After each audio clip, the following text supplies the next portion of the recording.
Greetings. I'm Dr. Tobias LaGrone. I'm a servant leader requesting your support as I seek to serve as your next United States Senator from the state of North Carolina. On this day, April the 12th, 1776, exactly 245 years ago, at the meeting of the Fourth Provincial Congress, North Carolina's General Assembly was the first colony to authorize her delegates to the Continental Congress to vote for independence, thereby leading the way for America's colonies to break free from the British colonial rule. This patriotic act of liberty and self-governance became known as the Halifax Resolves. Once again, history calls upon North Carolina to lead the way by serving as a brave example for our nation in this day and time. My question to you: will we allow the cynical voices of power-addicted politicians to further divide us through issues that wedge our loyalties and vex our soul? Or will we choose to think for ourselves? Will we choose to work together as civilized citizens? Or will we bring to fruition Dr. Martin Luther King Jr.'s stark warning when he said these words, and I quote, "Either we learn to live together as brothers and sisters, or we will perish together as fools." We know where the well-worn paths of division will take us, for the old path is illumined with the azure glow of red blood of a nation divided during the rebel days of a fractured union. On January the 6th, 2021, we watched the poor sons of Confederate ghosts storm America's Capitol, demanding that white power trump the democratic will of the American people. The hallowed halls of our sacrosanct house was marred by the vile hatred of white supremacy and racial bigotry, calling for the death of those with opposing views of our American social construct.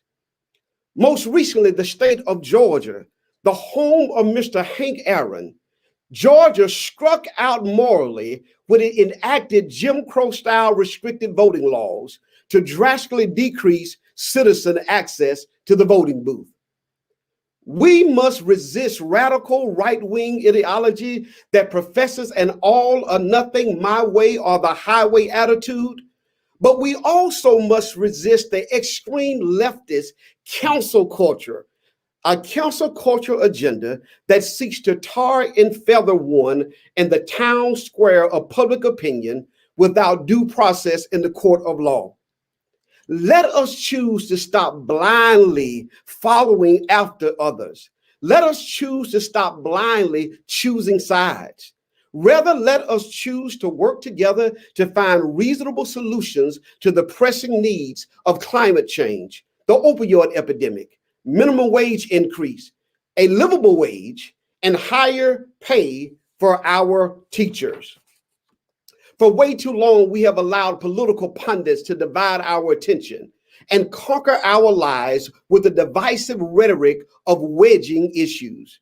For decades, lobbyists have molested American democracy with dark money, using their strong financial arm to rob the American worker of fair wages, affordable health care, and strong social safety nets.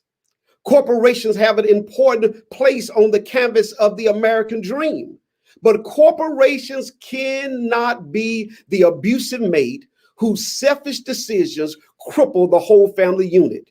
Corporations cannot be the abusive spouse who wastes his wealth on selfish vices only to come home broke and expect the American taxpayer to pay all the bills.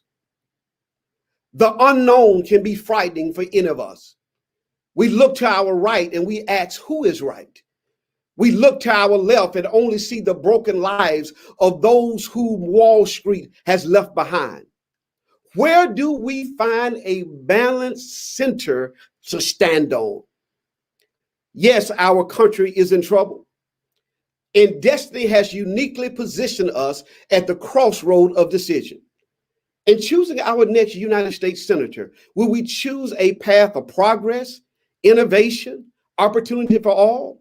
Or will we follow those who trump up wedge issues of division?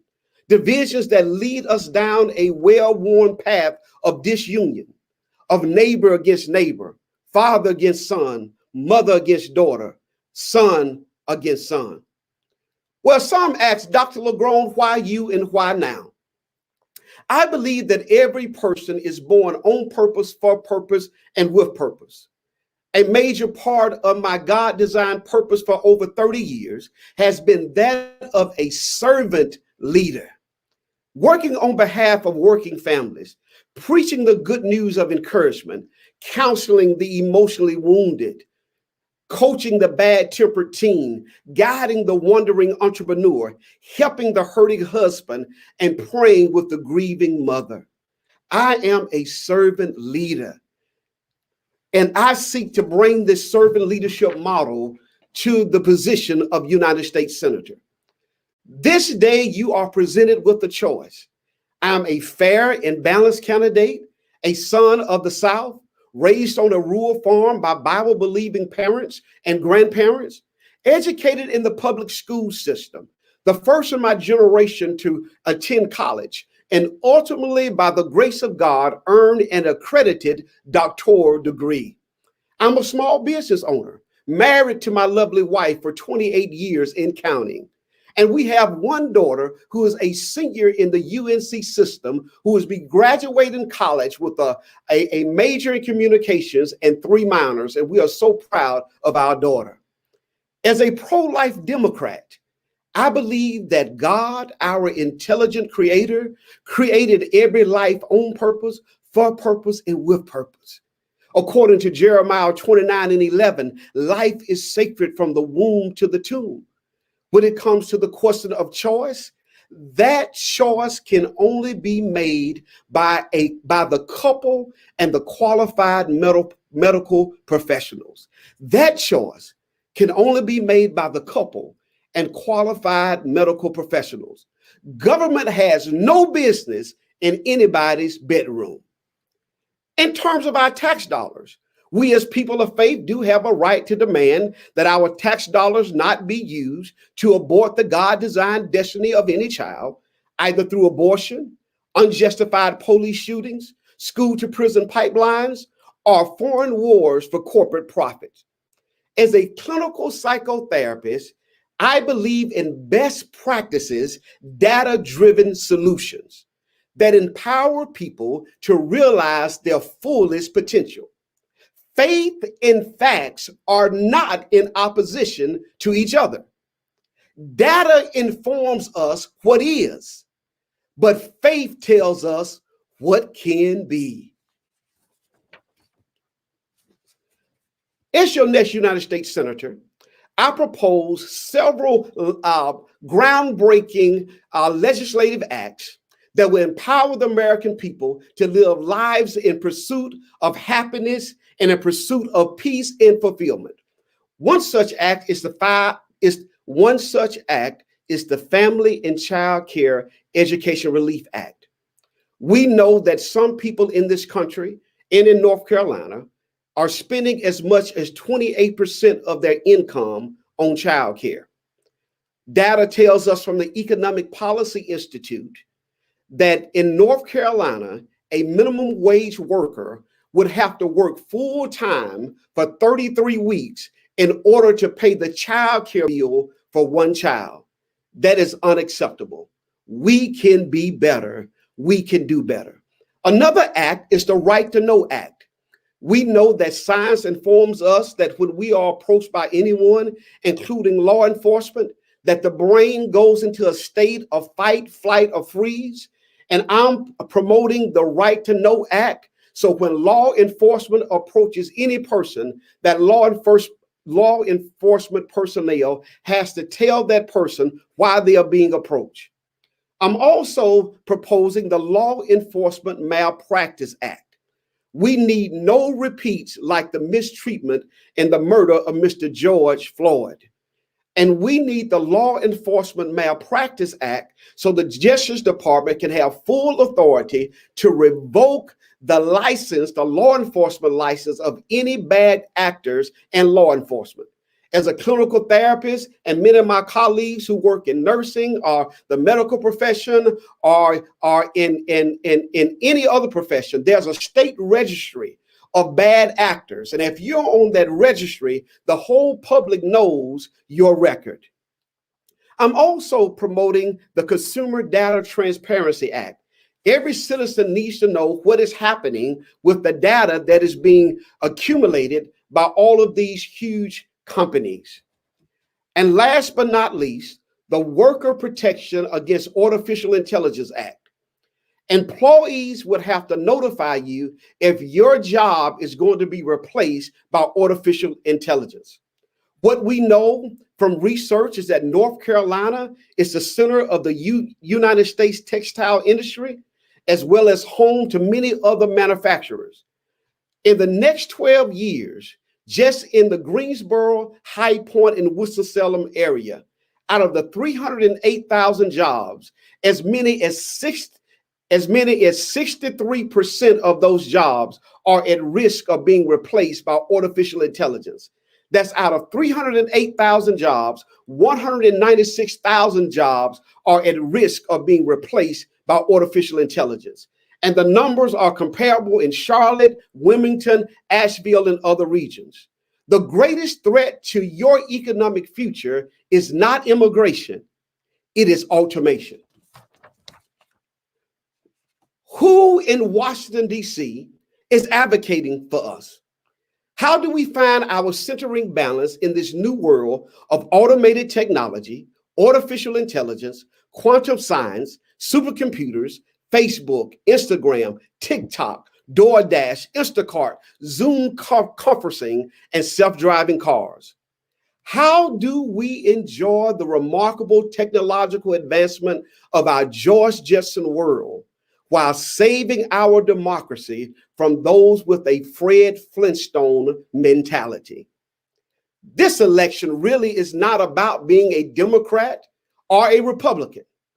This election is about what does it mean to be a human being? What does it mean to be human? What does it mean to be humane? What does it mean to live in a civilized society governed by laws and principles?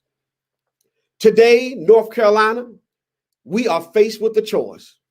We can choose to shine as a lighthouse that casts her bright beam of hope towards strong families, economic growth, and intelligent progress, or we can fall victim to the charlatan tricks of Confederate riders who seek to raise the old ghosts of racial divisions and trickle down promises that only help those at the top.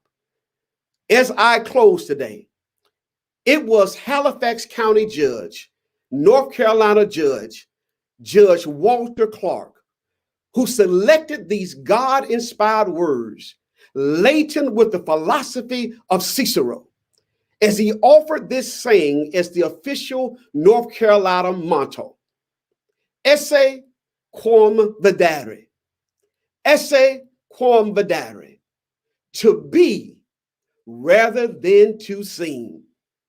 North Carolina, let us go forward. Let us not just seem. Let us not just seem forward thinking. Let us not just seem tolerant. Let us not just seem inclusive. Let us not just seem innovative. Let us not just seem a place of liberty and justice for all. Let us not seem. Let us be. Let us be. Let us be bold in our vision. Let us be courageous in our faith. Let us be kind to each other. Let us be caring in our community. Let us be temperate in our conversations. Let us be tolerant with our neighbors. Let us be intelligent in our planning. Let us be innovative in our job creation. Let us be loving to one another. Let us be all for progress, with progress for all. I'm Dr. Tobias LaGrone. I'm a candidate for the United States Senate. I'm Dr. Tobias LaGrone. I'm a candidate for the United States Senate, and we can do this working together. Thank you very much for your time. We have many comments and questions. You can help us in our campaign by going to our website, ncnewday.com. You can email us and connect with us through our social media. We have many comments, and we're going to show a few comments here. Thank you so much. Thank you so much. We have comments from all around the nation, and we thank you for your support. And I thank my wife and my daughter for their support in our team who has pulled this campaign together. We are just excited about what is happening in this day and time. We have supporters all across the nation.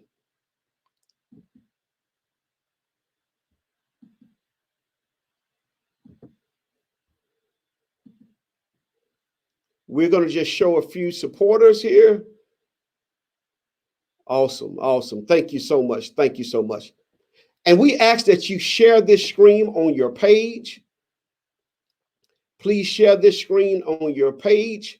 Please share this live stream and the recorded stream on your page. Thank you, team. Thank you, team. Thank you, team. Thank you, team. Thank you, team.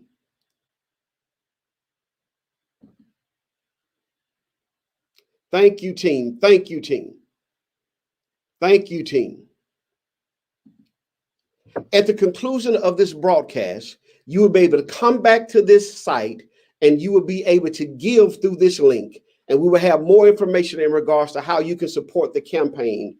Thank you very much. Thank you, Mom. Thank you.